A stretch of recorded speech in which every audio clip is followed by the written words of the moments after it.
میہ فارکین شام کا شہر تھا اور اس کا قلعہ تھا پہاڑ پر. 1 سال صحابہ اس کا محاصرہ کر کے پڑے رہے. خالد بن ولید جیسے فتح نہیں ہو سکا. تو خالد بن ولید رضی اللہ تعالیٰ نے اعلان فرمایا کہ سارا لشکر روزے رکھو کہ اللہ اس کو ہمیں فتح کروا دے. پہلے دن روزہ رکھا گیا. خالد بن ولید افطاری کے لیے خیمے میں آئے تو افطاری کوئی نہیں تھی. تو ان کو خیال آیا غلام میرا بیمار ہوگا, انہوں نے پانی پی کے روزہ افطار کر لیا. اگلے دن پھر ان کو خیال آیا, اگلے دن آئے تو پھر افطاری کوئی نہیں. پھر ان کو خیال آیا کہ غلام بیمار ہوگا, پانی پی کے افطاری کر لیں.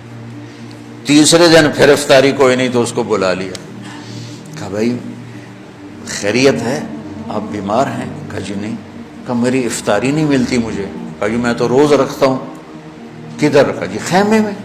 کہاں چلی جاتی؟ کہا جی مجھے کیا خبر, میں تو رکھ کے چلا جاتا ہوں. کہا اچھا آج پہرا دیں گے. تو جب اس نے لا کے افطاری رکھی اور یہ ایک طرف چھپ کے بیٹھ گئے تو ایک کتا آیا اور خیمے کے پیچھے سے وہ گھسا اور وہ جو روٹی پڑی تو اس کو منہ میں ڈالا اور بھاگ پڑا. خالد بن ولید فرمانے لگے یہ کچھ اس کے پیچھے راز ہے. انہوں نے کتے کے پیچھے دوڑ لگا دی اور کتا آگے آگے, خالد بن ولید پیچھے پیچھے. تو وہ کتا ایک ندی سی تھوڑا تھوڑا پانی والی ندی میں گھسا, وہ بھی گھسے. آگے ایک چھوٹا سا سوراخ تھا, اس میں گھس گیا. خالد بن ولید لمبا قد اور پتلے جسم کے تھے, دیکھنے میں لگتے تھے جیسے کوئی مکے دی مار ہیں, لیکن انہوں نے پہاڑوں کو راستے سے ہٹا دیا. سیف اللہ, اللہ کی تلوار. زید بن, آپ نے موتا کا لشکر بھیجا تو آپ نے کہا تمہارے امیر ہیں زید بن حارثہ, یہ شہید ہو جائیں تو پھر جعفر ہیں آپ کے چچا زاد, یہ شہید ہو جائیں تو پھر عبداللہ بن رواحہ, یہ شہید ہو جائیں تو پھر جس کو چاہو امیر بنا لینا. تو خالد بن ولید رضی اللہ تعالیٰ عنہ کی پہلی جنگ تھی یہ موتا. اسلام لائے اور یہ جنگ پیش آ گئی, صلح حدیبیہ کے بعد کی بات ہے. تو یہ موتا اردن میں ہے, میں وہاں 2-3 دفعہ گیا ہوں, 2 دفعہ گیا ہوں. زید بن حارثہ شہید ہو گئے تو جعفر تیار کیوں کہتے ہیں ان کو؟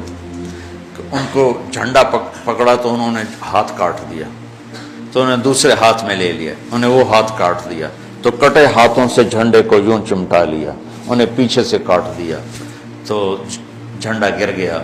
تو اللہ کے نبی مسجد نبوی میں بیٹھے ہوئے تھے اور فرما رہے تھے زید آگے بڑھ رہا ہے اور قتال کر رہا ہے اور وہ قتل ہوا اور وہ گیا جنت میں. پھر آپ نے فرمایا اب جھنڈا جعفر نے اٹھایا ہے اور وہ آگے بڑھا ہے, اس کے دونوں ہاتھ کٹے اور وہ گرا اور وہ گیا جنت میں.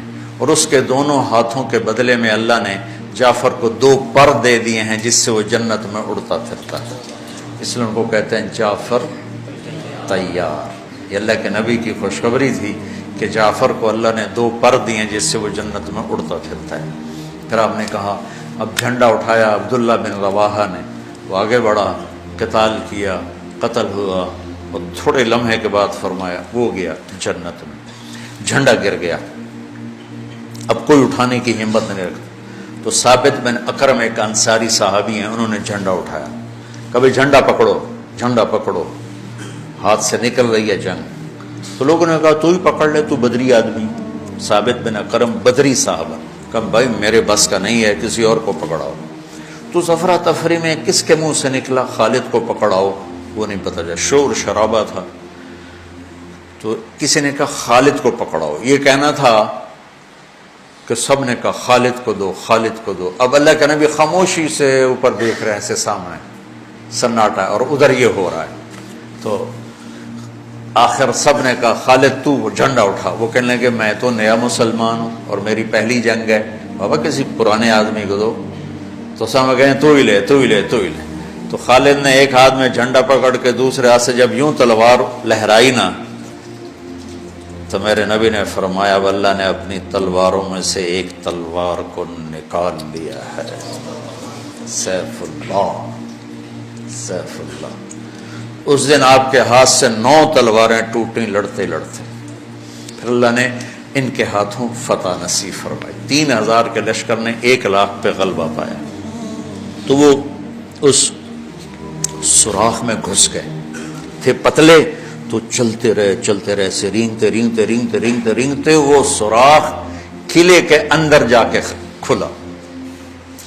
اللہ نے روزے کی برکت سے ایک کتے کے ذریعے سے راستہ دکھا دیا۔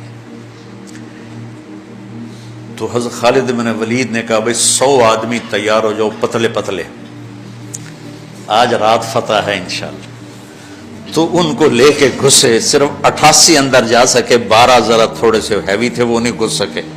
تو 88 آدمیوں کو لے کر وہ اس سوراخ میں سے رینگتے ہوئے قلعے میں داخل ہوئے اور جا کے حملہ کیا، اور اللہ نے دروازہ کھول دیا، اللہ نے فتح نصیب فرمائی۔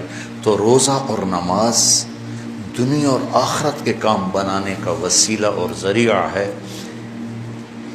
اگر ہم اس کو یقین کے ساتھ کریں۔ جب مشکل پیش آئے اپنا ظاہری سبب بھی اختیار کرو اور نماز بھی پڑھو۔